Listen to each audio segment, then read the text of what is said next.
32 নম্বর প্রশ্ন হলো, কোরবানির সুন্নাহ পদ্ধতি কি, কোন দিকে ফিরে জবাই করতে হবে?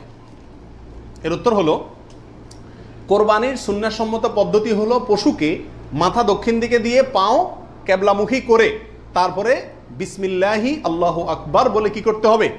জবাই করতে হবে। জবাই করার ক্ষেত্রে সাধারণত পশুর কানকে গলার দিকে টেনে ধরলে যে জায়গায় এসে কান থামে ওই জায়গা বরাবর যদি ছুরি চালানো হয় তাহলে খুব দ্রুত পশুর জবাই হয়ে যায়, কষ্ট কম হয়, হাঁডি টাডির উপরে যায় না সাধারণত।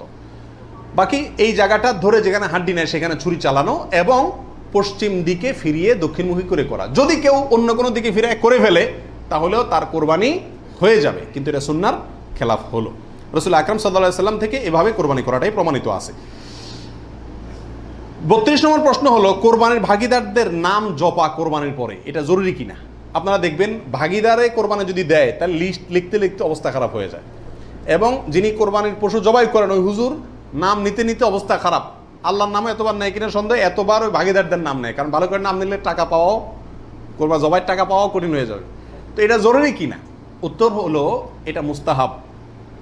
কোরবানি করার পরে আল্লাহুম্মা তাকাব্বালহু মিন ফুলান ফুলান ফুলান, আল্লাহ এটাকে অমুকের পক্ষ থেকে নাম ধরে তাদের পক্ষ থেকে কবুল করুন, এরকম বলাটা মুস্তাহাব, উত্তম। রাসূল আকরাম সাল্লাল্লাহু আলাইহি ওয়াসাল্লাম নিজেও বলেছেন, আল্লাহ এটা আমার পক্ষ থেকে কবুল করেন, এটা আমার উম্মতের পক্ষ থেকে কবুল করেন, আমার পরিবার, এটা আমার উম্মতের পক্ষ থেকে।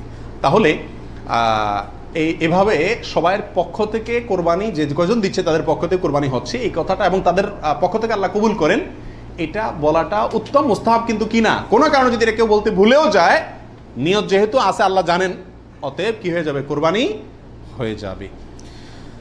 33 নম্বর প্রশ্ন হলো, শ্বশুর বাড়ি থেকে কোরবানির পশু হাদিয়া নেওয়া জায়েজ আছে কিনা? জোরে সোরে এই কালচারটা ইদানিং ছড়াইতেছে, মানুষের টাকা পয়সাও হয়েছে, তো এই জন্য ওই মেয়ের বাপের বাড়ির পক্ষ থেকে ছেলের বাপের বাড়িতে গরু পাঠায়, ছাগল পাঠায়। আগে পাঠাইতো রান, কল্লা, গোশত।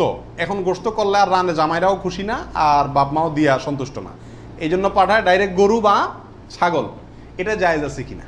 উত্তর হলো, যদি হাদিয়া হিসাবে দেয়, তাদেরও সামর্থ্য আছে, অভাব নাই, আর এটা লোকচক্ষু ভয়ে অথবা সমাজের মানুষের বলার ভয়ে বা অন্য কোনো কারণে না দেয়, এমনি আসলে হাদিয়া দিছে, তাহলে তো হাদিয়া নেওয়া তো জায়েজ আছে, বরং সুন্নাত। কিন্তু যদি এটা হয় যে না দিলে জামাই কি বলবে, জামাইয়ের মা খোঁচাবে, অমুকরা খোঁচাবে, তমুকরা খোঁচাবে, এসব কারণে যদি দেয়, তাহলে সেটা গ্রহণ করা জামাইয়ের পরিবারের জন্য কি হবে না? জায়েজ হবে না। এবং এটা খুবই বাজে একটা কালচার। উচিত তো হলো জামাই বাবা জিয়ে শাশুড়ির জন্য, শ্বশুরবাড়ির জন্য গরু ছাগল পাঠানো, এটা হলো উচিত। কারণ তারা সারা জীবন এই মেয়েটাকে বড় করে লাখ লাখ টাকা ইনভেস্ট করে মানুষ করে আমাকে দিয়ে দিছে, আমি বছরে বছরে একবার করে তাদের একটা গরু ছাগল দিতে পারলে ভালো হয়। খবরদার আবার শ্বশুরবাড়িতে দিলেন, বাহর বাড়িতে কিছুই দিলেন না, অনেকে আছে শ্বশুরবাড়ির অন্ধ, আবার সেটাও আবার সঠিক না। ব্যালেন্স রাখতে হবে, আল্লাহ তৌফিক দান করুন। 35 নম্বর প্রশ্ন হলো, বৈদ্যুতিক মেশিনে জবাই করা জায়েজ আছে কিনা? আপনারা জানেন যে উন্নত দেশগুলোতে বৈদ্যুতিক মেশিন দিয়ে জবাই করার একটা কালচার প্রচলিত আছে, বা অটোমেটিক মেশিন দিয়ে জবাই করার কালচার আছে। এটা দিয়ে জবাই করলে জবাই হবে কিনা? উত্তর হলো, পশু জবাই হওয়ার জন্য শর্ত হলো পশুর নির্দিষ্ট কয়েকটা রগ আছে, রগগুলা কাটা যেতে হবে এবং রক্ত প্রবাহিত হইতে হবে। যদি কোনো বৈদ্যুতিক শক ইত্যাদির মাধ্যমে পশুকে দুর্বল করে ফেলা হয়, যে দুর্বল করার পর অনেক সময় বাঁচে কিনা এটাই সন্দেহ হয়, এরপরে ছুরি চালানো হয়, তাহলে ওই পশু দিয়ে কোরবানি করা জায়েজ হবে না, কারণ যদি দুর্বল বানায় তাকে কি করা হচ্ছে? জবাই করা হচ্ছে, বিধায় এটা জায়েজ নাই। আর যদি ছুরি দিয়ে করা হয় এবং মানুষের হাত না লাগে এবং বিসমিল্লাহ বলা হয়, মুসলমানে সুইচ চালায়, তাহলে সেক্ষেত্রে ছুরি দিয়ে যদি জবাই হয়, কাটা যায়, তাতে কি হবে? কোরবানি হয়ে যাবে ইনশাআল্লাহ, এবং জবাই বিশুদ্ধ হবে। 35 নম্বর প্রশ্ন হলো, জবাইয়ের সময় বিসমিল্লাহ বলতে যদি কেউ ভুলে যায় তাহলে কি করবে? এর উত্তর হলো, নিজের পশু তো নিজে জবাই করা উত্তম। যারা প্রফেশনাল জবাই করেন মৌলভী সাহেবরা, তারা তো ভুলের কথা না, কারণ তাদের অভ্যাসই আছে। নিজেটা নিজে করতে গেলে ডরে ভয়ে ভুলেও যেতে পারে, যদি কেউ ভুলে যান ভয়ের কোনো কারণ নাই। মুসলমান যদি ভুলেও যায় তবুও সেই পশু হালাল হবে, খাওয়া হারাম হবে না। ইচ্ছাকৃত যদি কেউ বিসমিল্লাহ না বলে সেটা ভিন্ন কথা, সেটা সমস্যা আছে, কিন্তু ভুলে যদি বিসমিল্লাহ না বলে তাতে পশু হালালই থাকবে, হারাম হবে না ইনশাআল্লাহ। 36 নম্বর প্রশ্ন হলো, কোরবানিকারীকে কি চুল, নখ ইত্যাদি কাটা থেকে বিরত থাকতে হবে? উত্তর হলো হ্যাঁ। নবী রাসূলুল্লাহ সাল্লাল্লাহু আলাইহি ওয়াসাল্লাম বলেছেন, মান আরাদা আন ইউদাহিয়া, যে ব্যক্তি কোরবানি করার ইচ্ছা রাখে, পোষণ করে, ফালা ইয়াখুজ মিন শা'রিহি ওয়া আযফারিহি শাইআ, সেই জন্য তার নখ, চুল ইত্যাদি কোনো কিছুতে হাত না দেয়। কোরবানির ঈদের 10 দিন আগে চাঁদ যেদিন উঠবে ওই দিন থেকে নিয়ে ঈদের দিন পর্যন্ত এগুলো করা যাবে না। কি করা যাবে না? চুল নখ ইত্যাদি কাটা যাবে না, কাটবে না কোরবানিকারী ব্যক্তি। কোরবানি দেওয়ার পরে চুল নখ ইত্যাদি কাটবে, এটা খেয়াল রাখা উচিত। 37 নম্বর প্রশ্ন হলো, কোরবানিকারী ব্যক্তি এই 10 দিন দাড়ি শেভ করতে পারবে কিনা? জটিল একটা প্রশ্ন। কোরবানি করবেন, বাকাওয়াতি করবেন, খুব ভালো কথা, জায়গায় এসে ধরা গেছেন, দাড়ি শেভ করতে পারবেন কিনা? উত্তর হলো না। দাড়ি তো কোরবানি করলেও শেভ করা যাবে না, না করলেও শেভ করা যাবে না, এটা তো সর্বাবস্থায় চাঁচা হারাম। সেক্ষেত্রে কোরবানির এই সিজনগুলোতে এসে গুরুত্বটা আরো বাড়ে। একে তো এমনি হারাম, আবার কোরবানি করছেন সেজন্য নবী সাল্লাল্লাহু আলাইহি ওয়াসাল্লাম বলছেন আপনি যেন না ধরেন, এগুলোতে হাত না দেন। তাহলে কোরবানি করার যদি ইচ্ছা থাকে, আল্লাহকে সন্তুষ্ট করতে আসলেই মনে চান, তাহলে এই 10 দিন দাঁড়িয়ে কি করতে পারবেন না? শেভ দিতে পারবেন না। খোঁচা খোঁচা দাঁড়িয়ে নিয়ে কি করতে হবে? মসজিদে যেতে হবে।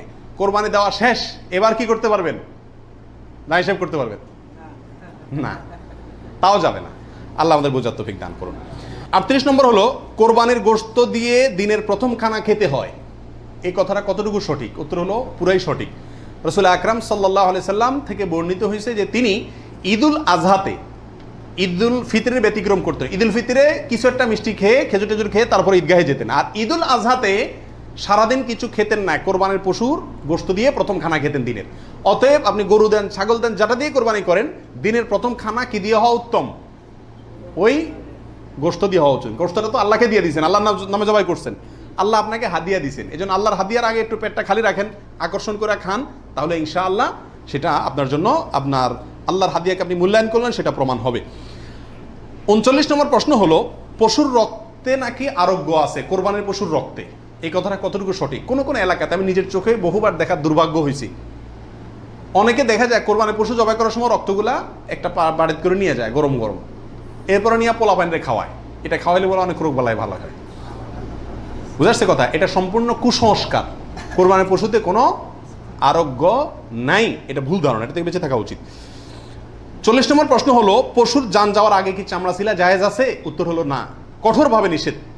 আমাদের দেশে কসাইরা এবং যারা চামড়া ছিলে নিজেরা অনেক সময় দেখা যায় জান এখনো পুরো বাইর হয় না, রু বাইর হয় না, তার আগেই ওই পায়ের রগ কাটা শুরু করে, চামড়া ছিলা শুরু করে, পুরো নাড়াছাড়া করে। এটা জায়েজ নাই, এটা গুনাহের কাজ। আপনি কোরবানি করছেন ইবাদত, অথচ গুনাহ হচ্ছে সাথে।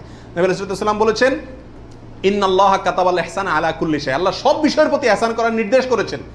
অতএব ফাইদা কাতালতুম ফাআহসিনুল কিতলাতা ওয়া ইযা যাবাহতুম ফাআহসিনুজ যাবিহাতা, তোমরা যখন কোনো পশুকে জবাই করবে তখন ওই পশুর প্রতি রহম করিও, ভালো করে ধারটা দিয়ে নিবে, নবী সাল্লাল্লাহু আলাইহি ওয়াসাল্লাম বলছেন, যাতে করে তার রু বের হইতে কষ্ট না হয়। সেখানে জীবিত অবস্থায় এখনো মরে নাই, আপনি চামড়া ছিলা শুরু করে দিলেন, এটা খুবই অন্যায় এবং জুলুম। কোনো পশু কষায় যদি করে তাকে থামাই দিবেন যে রু যেতে দাও, তারপরে হাত দাও।